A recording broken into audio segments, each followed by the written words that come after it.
Hello everyone, welcome to the 5th episode of the Marketing Podcast.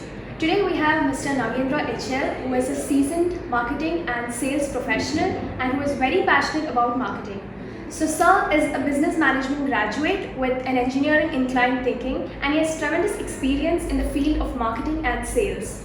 So today let's have an enlightening session, especially with related to OEMs, auto components and industrial products, which is one of Sir's specialization. Welcome to the session. Thank you.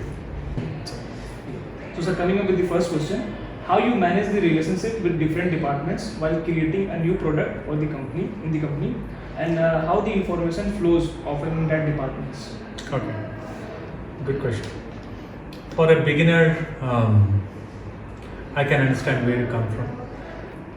However, when a company is created, there are departments within the organization who are responsible for their deliverables.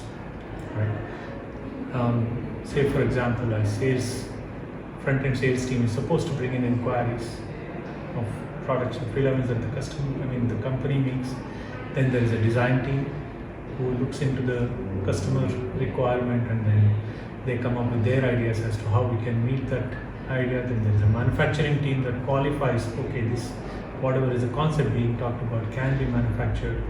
Then there is core manufacturing that happens. Then everything that is interconnected. There is a finance team that qualifies the price agreed, meets the expectations of company in terms of bottom line. Now, when you look at it from outside, everything looks like a silo, but internally they are very well connected by process.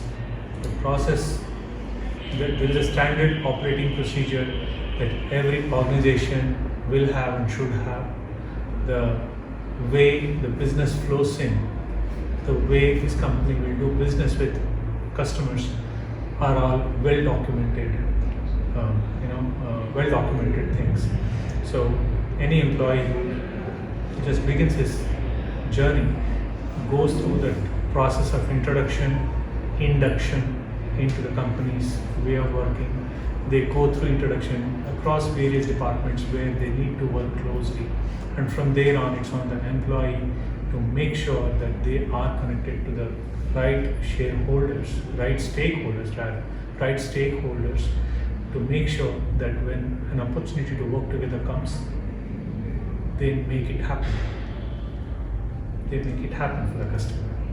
So it's all about how you communicate, how you interact, how you develop relationships to make sure that you are gelling well as a team. Right? Does that answer your question? Yeah.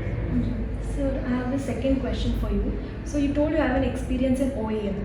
So how would you manage the channel conflicts among the distributors as an OEM? Like how do they manage? Good question. There are many ways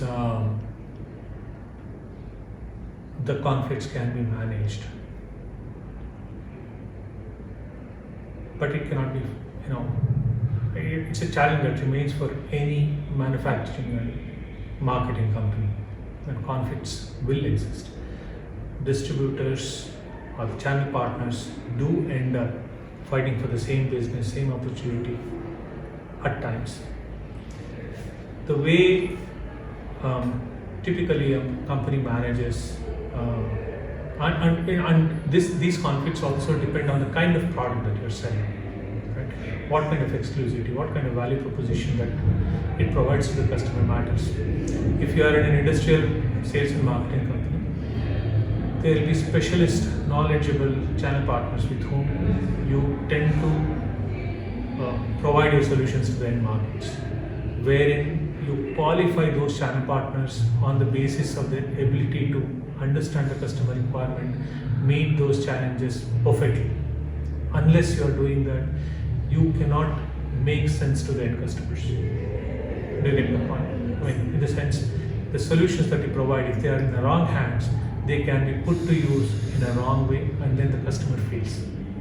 The entire objective of making the customer succeed fails. So how you ensure that there is less conflict is by qualifying your channel to serve your products well in the marketplace. The other side of it, where you come from, is in case if there is a commodity, if the product is a commodity. When the product is a commodity, obviously the demand for the product is going to be huge. Say for example, a mobile phone, right? Unless you make it available at every counter, you can't sell. You can't have restrictions. You can't have, you got to face conflicts on a day-to-day issue. In fact, conflict will be irrelevant. The demand will be so high that anybody who is walking into any shop will get the product.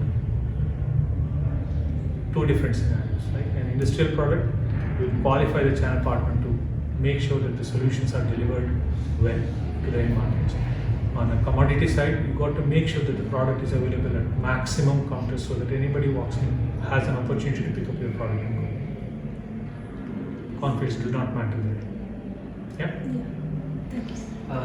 Okay, so let's come to the third and the last question for the session.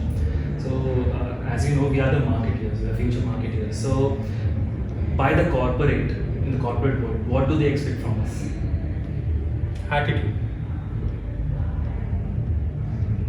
How you come across. You are qualified, you are learned, that's given. What else to look for? Is the way you come across, is the way you put yourself across. You've got to be sellable. You've got to sell yourself. How you sell yourself, how you sell your skills to the company whom you are aspiring to work with will be something that will be, looked into.